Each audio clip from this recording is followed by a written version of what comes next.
All right, I think we are all in. So welcome and thank you for joining us tonight. Um, this is our second night of Journey into Engineering, and I'm Nicole Massey. All right, so I am the first year advisor. So if you do come to UAA College of Engineering, you will see me for course registration and making sure you land on your feet in your first semester. Because what we really want you to do is focus on what's important, your studies and your goals. There's a few things I'm going to cover before we get started. The first is Zoom etiquette. If everybody could please keep themselves muted unless you are asking a question. If you're not sure where the mute button is, if you toggle on the bottom left of your screen, you'll see a mute microphone. Just make sure there's a red line going through it and that you're muted. And if you have your camera on, just please be aware of what's going on around you. Most of us are at home right now. So if you do need to turn your camera off, that is okay. And we just want everybody to be respectful of our presenters and each other. All right, so today our event is going to be broken up into three parts. First, we have presentations by Dr. Wang and David Brox from the Department of Geomatics, and they'll introduce themselves in just a moment. And then we'll have a brief presentation about the UAA College of Engineering and what our programs can offer you. And lastly, we'll have question and answer time. And so I'm going to turn it over to Dr. Wang and David Brock. Welcome everyone. Apologize for my video is a little bit slow on my side of the internet. So my name is Kaisha Wang. I'm the chair and associate professor at the Geomatics department. And we are so excited to have this presentation to you. And along with me is David Brock. David? My name is David Brock. I'm an assistant professor in the Department of Geomatics, and I'm also a licensed land surveyor. So my focus of the department is mostly like the traditional land surveying compared to all the really crazy high-tech stuff that Kaisha does. So. All right, thanks, David. So I'll start with the introduction regarding our field. We got a lot of questions regarding geomatics, what geomatics is, what can you do after graduate, or what kind of job opportunities you can get. So I'm gonna start talking with those things with the research project I'm working on currently. So I like to share my presentation, my slides. All right, I just want to have a quiz first. Anyone realize what's the picture on the right? Can anyone tell me what it is? Okay, I'll talk about this later. So I will show you where you can get it. Is there any in the chat? You can also type in the chat. I think Nicole is helping to monitor the chat, and then I'll after I finish my some slides for my research project, I'll guide you to this where this is. Yes, I got one from Wu Stanley. You are correct. It is Mars. We're gonna talk about that in a minute. Great. Okay, so I will start with the problems I'm trying to solve using one of the projects.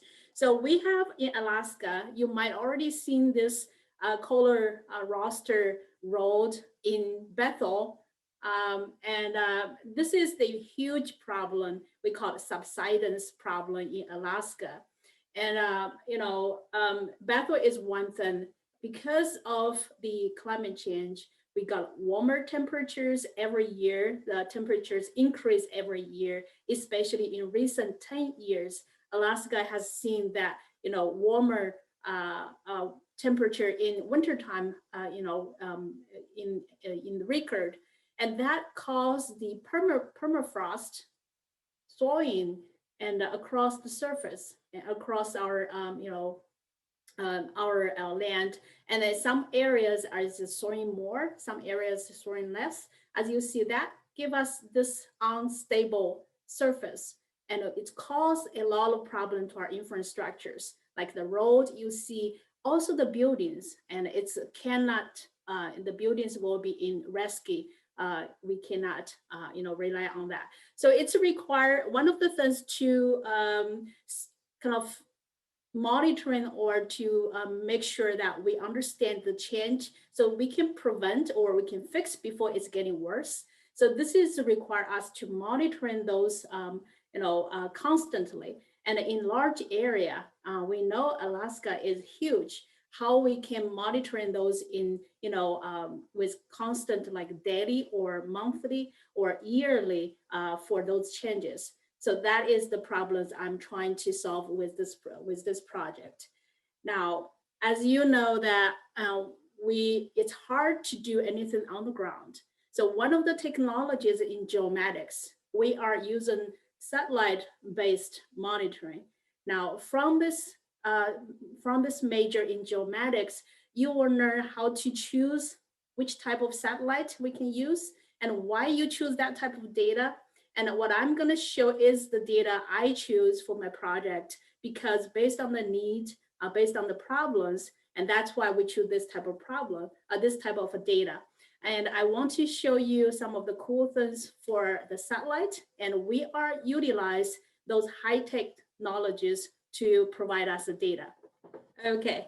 Carefully designed choreography. This has already been tested on. I'm gonna kill my video because my sound is really, my internet is really slow at home right now. So I apologize for that. On the ground and is key to the success of the mission. Thanks to its radar instrument, Sentinel-1 will be able to see through clouds and rain during day and night.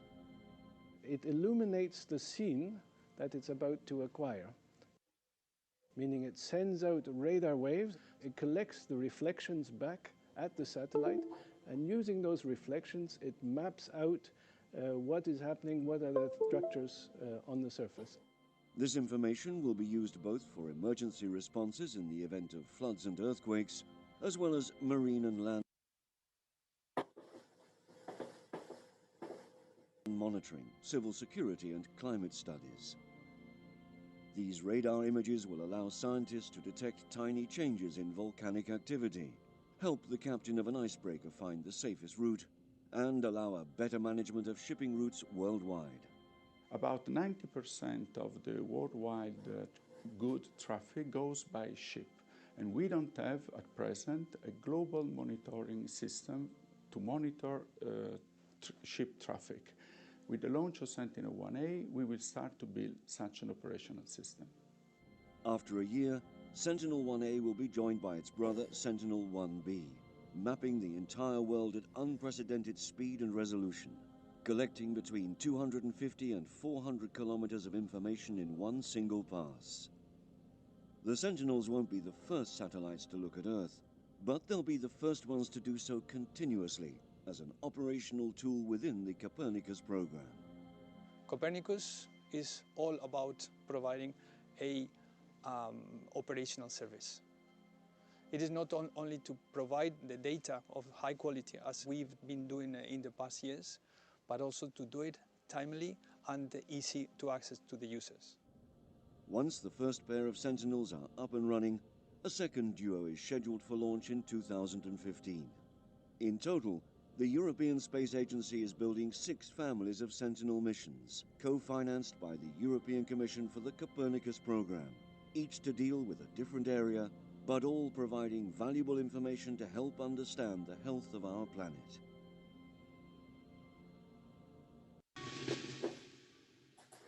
Okay, so as you see here, it's just one of the so many examples on the satellite groups, satellite families, and you can choose. And this is by accident. This is from European space agencies, and a lot US. We have, for instance, Digital Globe, have high resolution satellite images, and so on.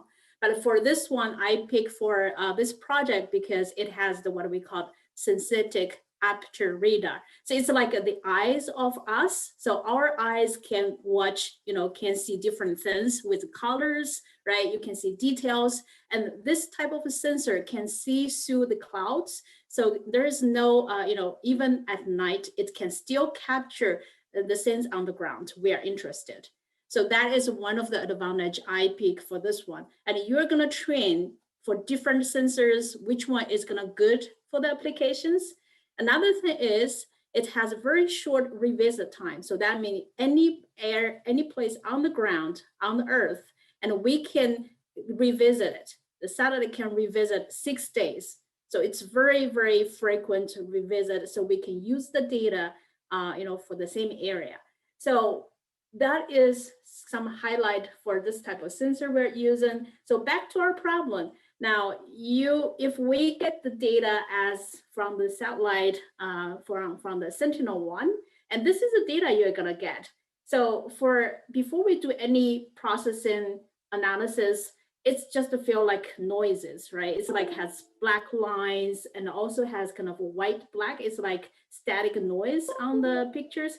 Actually, those are informations we can extract from, but it's required the geomatic skills in order for you to form that, workflow and to pick up the techniques you need to refine or to detect and get rid of the noises and get the information out of it. So with that, the magic will happen. So this is the result we can get. One of the things if you look at all those data, actually those are informations from the data we extracted, and we get rid of the force arrows, we get off the atmospheric effect because the satellite we get from the space, right? So all those processing after that, and we can get what we call displacement data. It's by showing by different colors. As you see on the right side, there is a color bar. So this is actually the red one shows subsiding.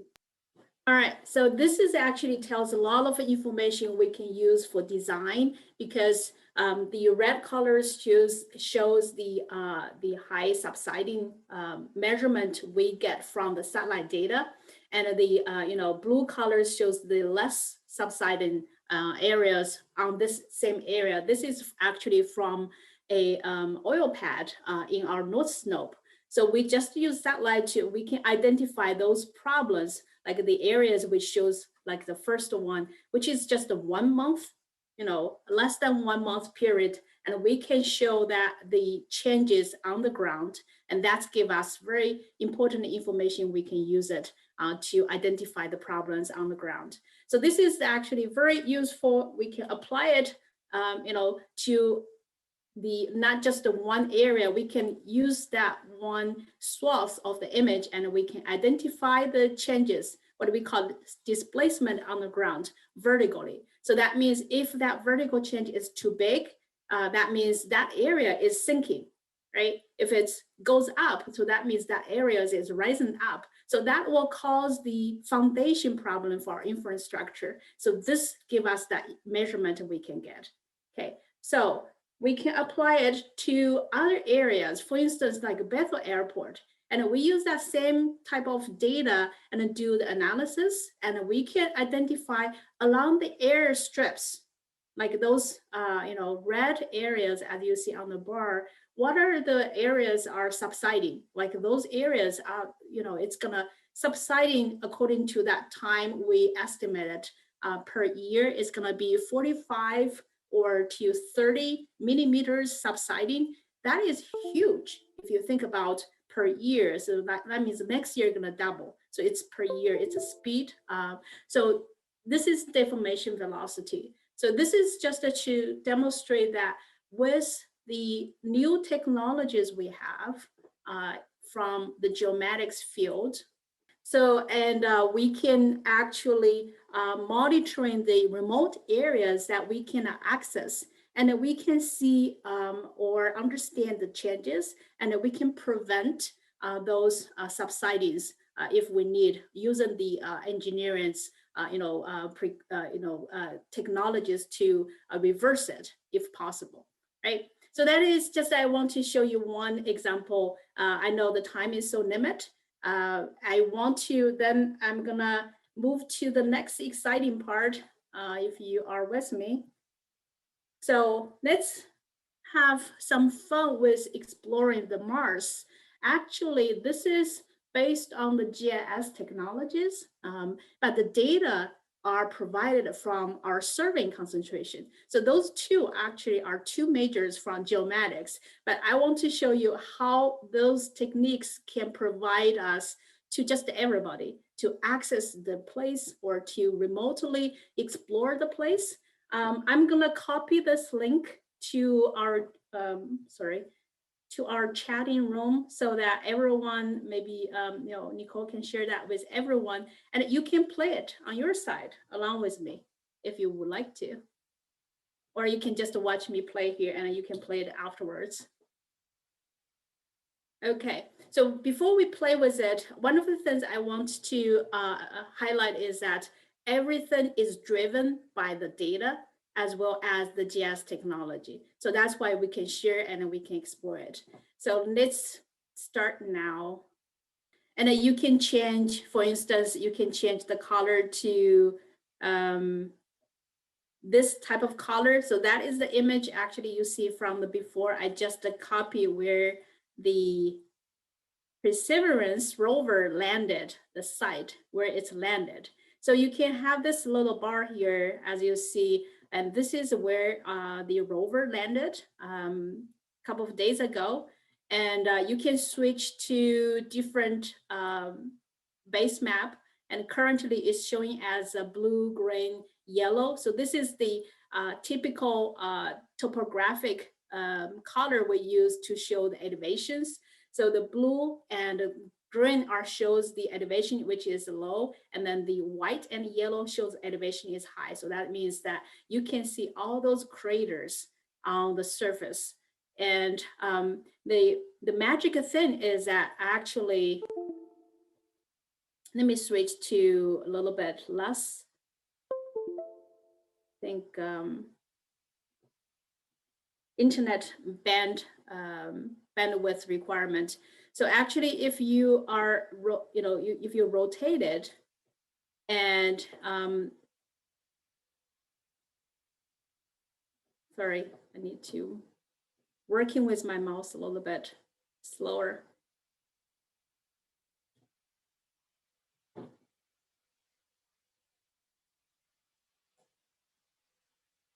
And you can see it's in 3D already. So that means you can see the terrains from the model already. And this is in the Mars, coordinate system. So it's a different coordinate system from ours, but the scale is the same, is the the real scale. So that means when you measure it, the length will be the true length on the Mars.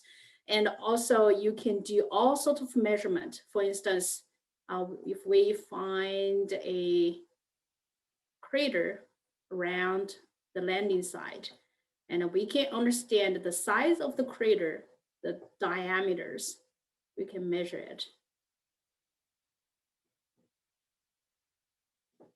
It's just need to load in.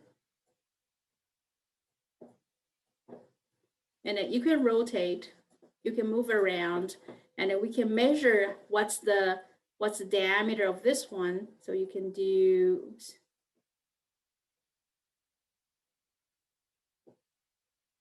so you can just directly measure it. As you see, this one is actually 6 kilometers in diameter, so which is actually huge. And another thing is, because we may not understand the absolute value, and we can compare it with the values that we know already. Right? For instance, like everybody went to, or most of you went to the Great Canyon, and we can put a Great Canyon model and to fit into one of the valleys in Mars, and you can understand how the size, relative size between those things.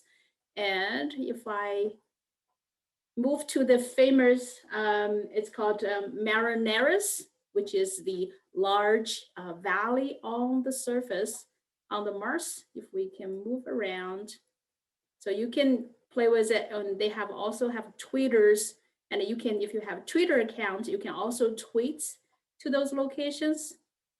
There you go. You see this huge canyon here. It's called Marineris. And we can turn around. If you turn around, and it's hard to tell from, just by looking at it. And we can compare with a model, which is we're familiar with. So the tool here is provided by GIS.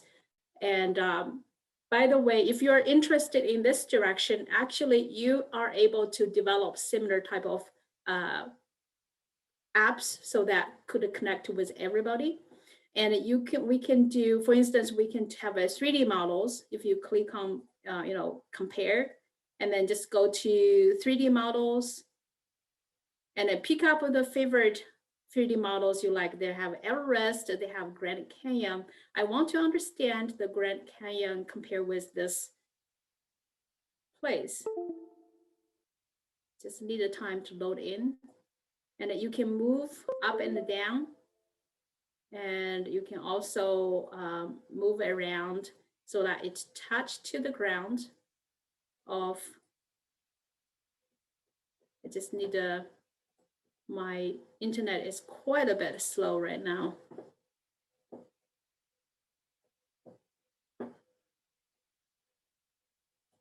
So you can kind of using this to place it. And you will see that, Grand Canyon compared to this Marineris on the Mars, it's nothing. It's just like a little small valley inside of it. So that is fun to compare with. And of course, you can also, another fun part is that we can do the profile. So we can measure, we did measure the length, and also we can check the elevations. You want to see how those terrains change on the Mars, and you can drag your path. And on the other graph, as you see, automatically gonna show the profile. This is actually tells you what is the elevation change along this path. From this is the ground about 2,500 meters, and then goes down to the valley part, it's minus 4,616, and then goes up. And as I move my mouse along the path, along the profile, as you see, it's moved on along the path. So this is another fun to play with. Actually, you can see, if you plan a path for the rover, how challenging the rover gonna be. And if it's gonna, go into a uphill, and you can see the elevations for that hill, and then you can, also looking for the differences of the elevation differences from the beginning to the end of the path. So that is another thing to play with. Actually, this is one of the data you see here are generated from overlapping images taken from the Mars, and we can generate the terrain. This is part of the photogrammetry technologies in GIS, in the geomatics. So just want to highlight that part. And you can compare with other things if you like. For instance, you want to understand how big the Mars is. And for instance, if I go back to the landing part locations,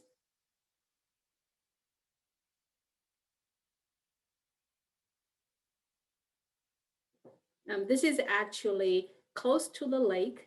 This is the lake supposedly might have water, but this is like dry lake. So that is the landing area.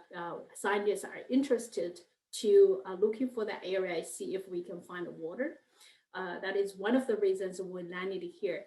Now, one of the things that you can do to just to play with it is we can have, other than the model, we could also compare with the region. For instance, you can pick any like state or any country.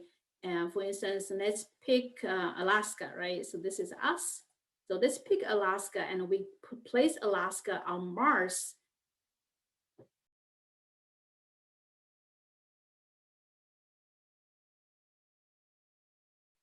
now if you zoom out, you can see how big our state compare with the Mars part. And you can play with the country, place a country, you can understand the size of it. So this give you the relative size between those different features. Some of those features you are familiar with, but some of them you don't. So we can use that to measure those unknown features. So this is actually one of the things that you can, we can do remotely measure for geomatics, so that we can provide the data. And this is related to the scales. So I will gonna let you to play with it, so have fun with it. And it has all the years, the Mars missions, and as you see, 2012, 2018, 2003, and you can scroll them down. You can tweet, and that will showing up on those locations. When you tweet those, we even have 1976, the Viking 2, if you know the historic Mars missions, and you will find all those locations from this model. Okay, so I hope that from those two examples kind of give you a little bit tips of the iceberg of what geomatics is. So I also want to talk about some of the programs that we provided. Now, if to give a very rough definition of geomatics, it's required the math, required the geolocations. So I like to call it where math meet the geolocations. So you do need to have a very good math background, and with the features, the geolocations of our common features, and then that will give you a lot of opportunities for the career. Now, geomatics professionals are in high demand, not just only in Alaska, it's nationwide. And traditionally, people think about what you can do after graduate from geomatics. Land surveyor is the traditional ones, and we still is a popular ones welcomed by the industry. But nowadays, with new technologies, as you see on the right side, we have UAVs, we have the high precision GPS, surveying grade GPS. We have this GIS, geographic information systems, and we have the deep learning, machine learning applied to geographic information. So all those new technologies give us the broader careers, which are different from before. For instance, if you heard about geospatial engineering, they are actually graduate from our major. The GIS developer, though with some programming skills like Python, JavaScript, like the Mars application you just saw, actually is required the JavaScript, language, as well as the Python. So that is another type of new careers coming out. Or spatial data scientist. You must have heard about data science, which are more broad, but we are focused on spatial data. So our graduate with some programming skills from the major, as well as the training from the GIS, geographic information system analysis, and you can become spatial data scientist. So those are just some of the examples with the new technology. I welcome you to kind of explore it, and feel free to ask me questions. Our program, our Bachelor of Science program, is ABET accredited program. So we have very rigorous education. So that means be prepared to have tough study, but you will learn a lot from the major. Then after graduate, and you don't need to worry about employment. One of the things that we are proud of ourselves is that our students are always, employed before they graduate. Like currently, I have the DOT request for summer interns, and all of our students are already employed. I don't have students for them, so they have to wait. So that's one of the things we like to brag about our program. And we offer two concentrations. One is a surveying. If you like to be outdoor, if you want to play, to seek the adventures, like in beautiful Alaska, and David gonna show you some of the adventures he had. You can choose a surveying concentration, or you want to be a more indoor person, play with the computers, and you want to do some programming, and you want to see those apps, those like cool apps we just saw from the Mars application, and you can choose the geographic information system concentration. So that give you that opportunity. So I'll kind of stop here for the department, but I also want to highlight we do offer a lot of research opportunities, not just a study. And while you are working in your major, you can get a lot of opportunities to involve in the research project. So the graph showing the figure here actually is my favorite undergraduate research assistant. He actually worked with me since he came to the major. It's already 4 years and he still wants to work on the project. The one of the project I show you is actually he did a lot of work on that. And this is just one of the examples. And you can also become a graduate student with us. We are under the interdisciplinary study master of the degree. Or when you finish close to your graduation, you are required to have a capstone project. That could be collaborating with the industry people and to work on the actually real world project to be your capstone project. So those are some of the examples. For a current research project, I just highlight where we were funded. For instance, USGS, USDA, Department of Agriculture. You might be surprised that our work actually has been used in all sorts of area, geology, agriculture, or in the oil field, ConocoPhillips. So those are just some of the examples. Okay, I think I a little bit over time for my side. So I'll let David to talk about his adventures as a surveyor, land surveyor, when he worked in Alaska. David. Okay. So my name is David Brock, and I'm an assistant professor in geomatics. And prior to coming to UA to be an instructor, I was, for 10 years, I was working just as a regular surveyor in Alaska.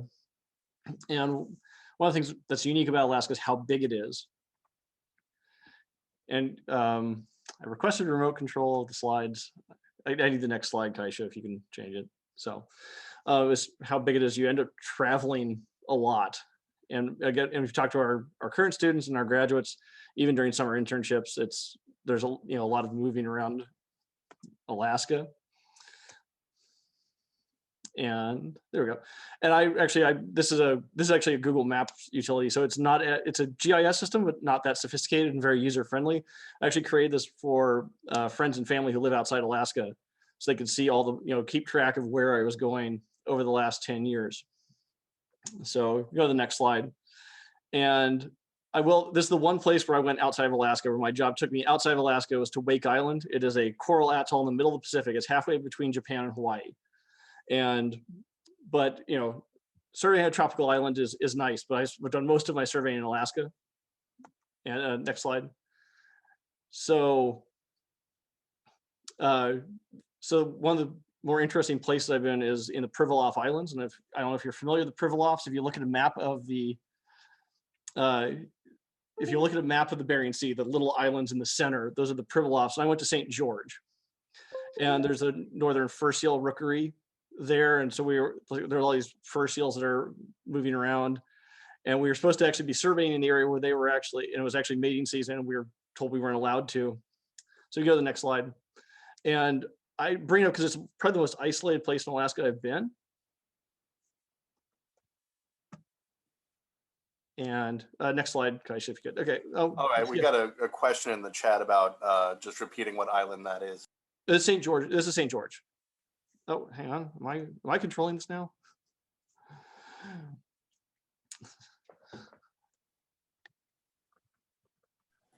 I think you are. You can control the screen, David. Oh well, if I hit a button on my computer, nothing's happening. That's why I'm asking if I can. Okay, let me know if you want me to control. That's fine. Oh yeah, if you back up just one slide, please. Thank you. Sure. Isn't presentation technology wonderful? But This one? Yeah, this one. So this is St. George, the village back there, St. George, Alaska. Oh, now we're just going backwards.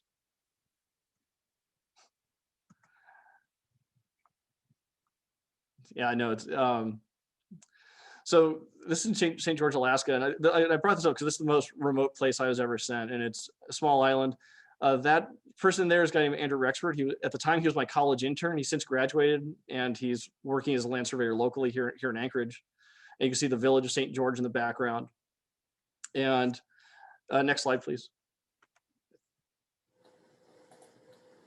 I know I'm supposed to have control, but it's apparently not. But most of my work's been on the rail belt, basically anywhere along the rail and road system. And this is a project I did for the Alaska Railroad. And this was a neat project because we were actually mapping switch locations, signs, basically everything that the railroad had installed along their whole, along the rail belt. Next slide. And we were riding around. It was actually, I'd never done this before. We were riding around a vehicle that had been modified to ride on the railroad tracks. And go to the next slide. And so they had, the railroad actually built a vehicle specifically for us to use. It had antennas and all this GPS equipment attached to it. And we were just riding up and down the rails for about a week and a half in the late spring with beautiful weather. And it was, again, just one of those unique experiences. So next slide. And it was one of my few trips to Southeast. I've been very lucky whenever I go to Southeast Alaska, it never rains. I'm told that's abnormal. But this was in Petersburg, and we were, again, I was working as a contractor for Corps of Engineers, and we were mapping the location of tide stations up and down the channel. A lot of cruise ships go through this area, so that navigation safety is important, and that's part of one of the things that surveyors and professionals and geospatial professionals do is we're there for like navigation safety. That's the foundation of any project. Next slide. Also, the guy in the boat is another UAA grad. So. And this is Kivalina, Alaska, Northwest Alaska. If you're aware, the island they're on has been eroding away. And I was out there to start the project where they're going to build a road to the mainland. So basically build a bridge across that body of water there that's in the picture. And then the mainland Alaska is there in the distance. And actually, several of our students worked on that project when they actually went to construction last summer. And so actually I've got to hear from students. This project I started 9 years ago. Finally went to construction, and I get to hear from our students are actually the ones surveying for the construction. So go. Say that again. Oh, I'm just getting an echo.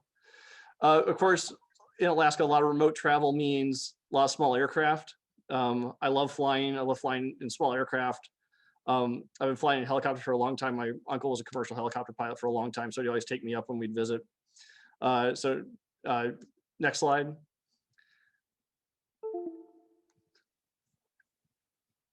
And I've had a lot of encounters with wildlife. Now I only have a bear print photo because typically if I see a bear, I'm more worried about getting away from it. But you know, encounter a baby seal, that's more cute.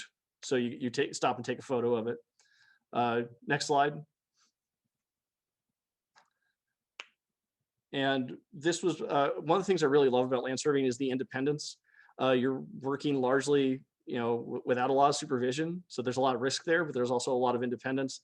This is a project where I spent 3 days alone in Eisenbeck National Wildlife Preserve. And again, I was lucky, I had beautiful weather and I covered probably almost 27 miles on foot. So if you like hiking, this would have been the ideal project for you. So next slide. Now, most of my work has been in Anchorage. I was a surveyor based at a company here in Anchorage. And one of the things I really fell in love with the surveying, if we had to work downtown or on like the highway or Minnesota Avenue or any of the really busy main roads in Anchorage, in the summertime, we would work overnight. So I took this picture around 3:30 in the morning in June, really close to the solstice. And it's just, I always think it's just so interesting to work in Anchorage in the summer, in Alaska in the summer, because it's like a zombie apocalypse movie. All the lights, traffic lights work, everything is there and working. It's just you're completely alone. And it's just a really kind of strange experience. Next slide. And this is the only picture of me on the left there. It's a boundary survey I was doing at Eagle River. And again, there's more pictures of that project in downtown Anchorage. And also part of it is like, if you like local history, that small cap, that small like brass disc you see in that hole on the top right photo, that was set by the Territorial Highway Department in 1936. And I'm there in, I think, 2016 with a sledgehammer opening the case they put it in to find it. So and again, I really love land surveying, the opportunities it's given me. If we go to the next slide. And this is a picture from Japan. I found one of the things about surveying I love is it really kind of changes how you look at the world. You kind of learn how to decode the urban environment, and even the, read how, understand how forests change over time. You find evidence of forest fires from years past. But when I went to Japan on vacation a few years ago, I kept finding property markers and annoying my wife by stopping and taking photos of them, just to share them with people. And that's, I guess, one of the key takeaways from this is like land surveying gave me an opportunity to see more of Alaska than people who in 10 years than some people who grew up here have seen in their entire lives. And it's kind of changes the way you see the world. And that's my last slide. So.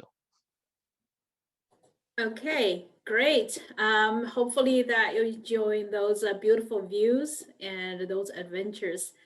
All right, I want to wrap up. I still have 2 courses to show you, but I want to give you some time. So I want to show the last slides, actually the videos I have from our student. She is currently working at the Department of Natural Resources, DNR, at a surveying sectors. And this is actually the video she is taking. She has been taking, and she used that, during the work. I also going to share this link to you so you can watch it on the right side. This is the new aspect, or the innovation aspect for geomatics. So we are not just a land survey anymore. Currently, we are using those mobile technologies. As you see the sensor on the cars, if you look at it here, we can actually drive the car and we can take all sorts of data, images, the videos, the LiDARs, and we can form our not just 2D mapping, we are going to form in 3D mappings to show our 3D world. So this is another sense. I'm going to leave that link for you to work on, but I'm going to show you the last one. I'm really proud of our students who are working on that right now. So let me bring that video here. Just a minute. Zoom quit. Crash. You are still here though. Okay. All right, I'll play it.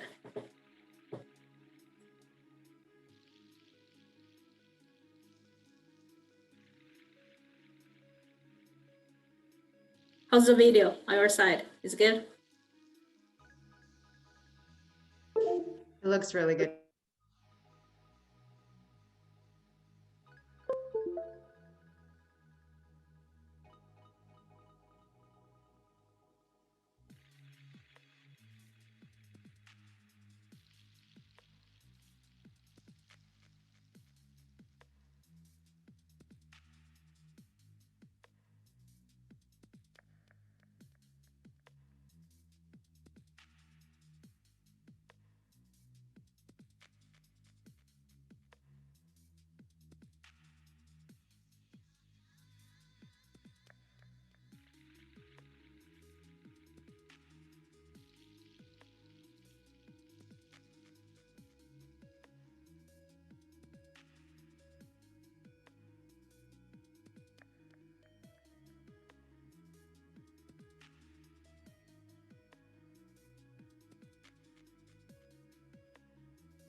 All right, I think that's summarize our presentation.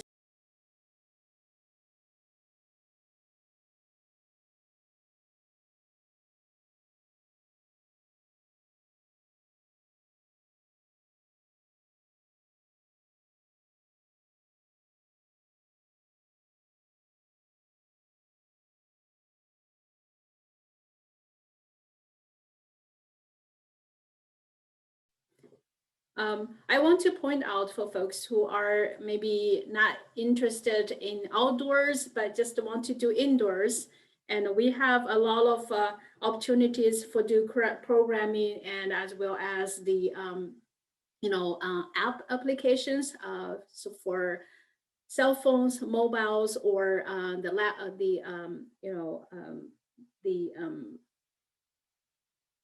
sorry, I think my brain is just kind of exhausted for today. We had a long meeting. So for different mobile devices that you can develop those maps that could easily transfer the applications on the desktop to the mobile, because nowadays mobile mapping has become more and more overwhelming and welcome in all industries. Those technologies like internet, the hardware support that type of portable computations. So we are utilize those new technologies into our field. So that's why I think we want to you to explore those opportunities, not just in land surveyor, but look at the new development in geomatics, especially in our 21st centuries. We have a huge jump in terms of technologies, the computer science, the computer hardwares, the programming, as well as infrastructures, internet, provide those technologies so we can utilize it in our major that make our major quite a bit different from before. So I have a question. Is geomatics like a part of civil engineering, or is it its own engineering branch? That's a good question. It is its own engineering branch. So we are dealing with different things than civil engineering. They might more focus on, I'm not civil, but I think it's compared to what we are doing, we are more towards to data collection, the precise, serving grade data collection to support all those infrastructures, as well as the data analysis to support decision makings. For instance, one of the examples in the GIS domain is that we provide those, for instance, the disaster data, the flooding data every year. So we could support that to form a model for prediction so that we know in the near future, 5-10 years, and how those infrastructures will be affected by the precipitations in those areas because of flooding and so on. So that is information extraction or information derivation from the data, as well as provide data, is the two major work to the rest of the simplicity. So that are two major things that geomatics is focused on. Are there any other questions? If anybody has any questions, feel free to reach out to us at any time. We'd be happy to answer any questions you have. Dr. Wang, David, is there anything else you'd like to add in conclusion? I think it's I think geomatics is a kind of emerging discipline, and we are not just only the land surveyor. We do a majority of our graduates are doing land surveyor, but with the new technologies we are involving, and we welcome you to ask us any questions regarding the career opportunities, as well as any questions regarding our program, our Bachelor of the Science programs, or the concentrations you are interested. So yeah, feel free to send us emails or call us, to catch up or asking questions. Thank you so much. All right, thank you so much, Dr. Wang, and thank you, David, for the great presentations. I'm just gonna close out real quick, and we hope everyone had fun today learning about College of Engineering and the Department of Geomatics. I want you to encourage you to reach out to us if you do have any questions. We're always available, and we're happy to ask or to answer any of the questions that you may have. Also, please keep an eye out in your email. We will be sending out a survey, and for all those that complete the survey, there may be a surprise college swag delivery via snail mail for those that complete the survey. And I think that is it. We will bring it to a close. Just remember, we're here. We're here if you do have any questions.